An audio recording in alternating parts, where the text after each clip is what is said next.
il n'y a plus rien dans les caisses, le bureau est éclaté, la jeunesse n'est plus mobilisée ni dans une structure politique, ni dans une structure de jeunesse à Fatick. Ce qui fait que le ministre de la Jeunesse avait des difficultés pour mobiliser la jeunesse.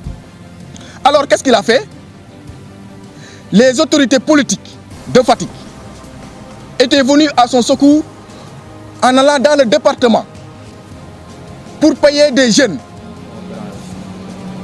À Dakar, pour payer des jeunes 2000 francs, chaque jeune qui monte dans un car pour venir ici tromper la population de Fatick, tromper le président Macky Sall pour lui faire savoir que la jeunesse de Fatick était mobilisée autour du ministre de la Jeunesse, ce qui était absolument faux.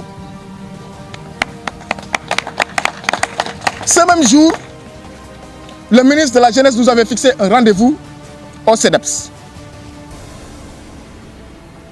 Vers 19h, nous avons reçu un appel nous faisant croire que le ministre de la Jeunesse a déprogrammé sa rencontre avec nous, mais maintenant la rencontre se tiendra dans un quartier de Polga, dans une maison où véritablement nous n'avions pas accepté de lui rencontrer là-bas, ce qui veut dire que nous avions boycotté la rencontre avec le ministre.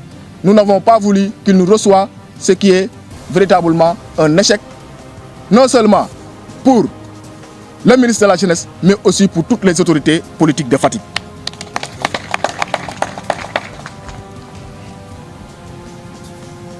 Le comportement de ces leaders de Fatick, à l'arrivée du ministre, c'était un comportement décevant, un comportement irresponsable, à la limite même, un comportement qui doit être banni, non seulement par les populations, mais aussi par le président de la République, qui est le chef du parti, qui est véritablement le chef de l'État, le président de la République de tous les Sénégalais, y compris nous-mêmes qui sont aujourd'hui ici sur cette table-là. Nous ne pouvons pas comprendre des autorités qui étaient ivres, qui insultaient non seulement la jeunesse, mais toute la population de Fatick, ce que ce mouvement Fatick Moo Ñu Ñor déplore véritablement. Et de là, nous lançons un appel au président de la République directement pour qu'il prenne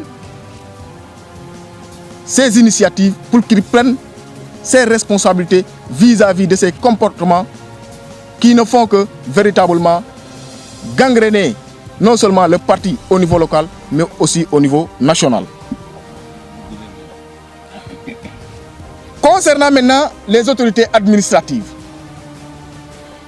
nous avons reçu un appel, voire même des appels, d'autorités administratives ici qui sont dans la commune, qui ont essayé de jouer un rôle dans ce problème qui oppose les leaders de Fatick à ce mouvement Fatick Moo Ñu Ñor. Mais dans cette rencontre, nous étions déçus par le comportement de ces autorités administratives. Donc le mouvement Fatick Moo Ñu Ñor a pour ambition de ne plus se conférer à des intermédiaires, à des interlocuteurs vis-à-vis de ce qu'ils visent à faire ici à Fatick et dans le département. Nous n'accepterons aucun appel venant d'aucune autorité politique. Nous n'accepterons aucune rencontre venant d'autorités administratives ici à Fatick, parce que depuis lors, ce n'est que du fiasco. Et véritablement, nous sommes sûrs que durant cette rencontre avec ces autorités administratives, tout ce qui a été tenu comme promesse n'a pas été respecté par ces autorités-là. La rencontre s'était tenue un jour de mercredi. Ces derniers nous avaient promis de faire tout pour que le problème-là cesse. Nous avons vu, effectivement, qu'ils sont en train de faire des efforts. Mais quand même, nous avions fait savoir à ces autorités-là que si toutefois cette rencontre n'a pas eu lieu, nous allons introduire une nouvelle demande de marche et cette marche-là, nous le ferons par A ou par B dans ces artères de Fatick et nous sommes prêts à faire face à toutes les forces de l'ordre. Le lundi passé, nous avons introduit une autre demande de marche et cette marche-là est prévue le lundi prochain, Inch'Allah, dans toutes les artères de Fatick. Au-delà de cette marche, le mouvement prévoit de faire des caravanes ici à Fatick, de rentrer dans tous les quartiers, de parler avec la population de Fatick pour un boycott total du parrainage pour l'APR ici à Fatick, commune. Nous ne sommes pas du tout prêts à parrainer aucun parti politique, ni même l'APR, si toutefois nos revendications n'ont pas été prises au sérieux par les autorités politiques. Concernant maintenant le parrainage, c'est là où maintenant le bas blesse. Aujourd'hui, le président de la République, son Excellence Macky Sall, a confié le parrainage aux maires et à quelques élus locaux qui sont dans les départements. Mais le malheur ici à Fatick en est que lorsque les fiches sont arrivées,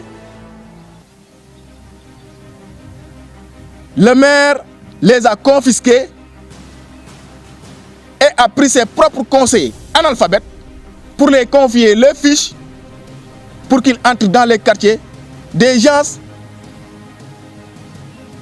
analphabètes, des gens qui n'ont aucune compétence, alors que véritablement, vu la complexité du parrainage, nous sommes sûrs à 100% que la plupart des fiches auront des problèmes ici au niveau de la commune, puisque le dispatching n'a pas été fait dans les règles qu'avait prévues la loi et les textes.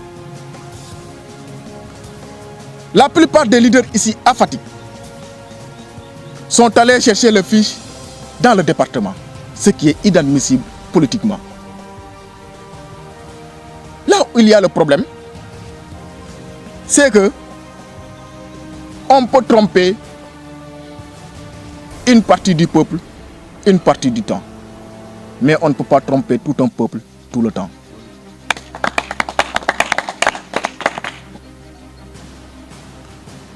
Ici à Fatick, nous attendons véritablement des instructions sur le futur maire. C'est là où il y aura un problème. Le maire là, il va nous laisser cette ville-là. Il a échoué. Il a reconnu qu'il a échoué et il doit partir avec toute son équipe. Oui. Donc c'est un appel que nous lançons au chef de l'État, véritablement qu'il prenne immédiatement des décisions. Nous sommes sûrs que le parrainage prendra 4 mois. À Fatick commune, nous sommes 40 000 habitants et seuls les 10 000 doivent être parrainés par l'APR et nous ferons tout pour empêcher cela. Oui. Actualité sur Sen TV Sénégal. Politique, people, éducation, sport, culture, art.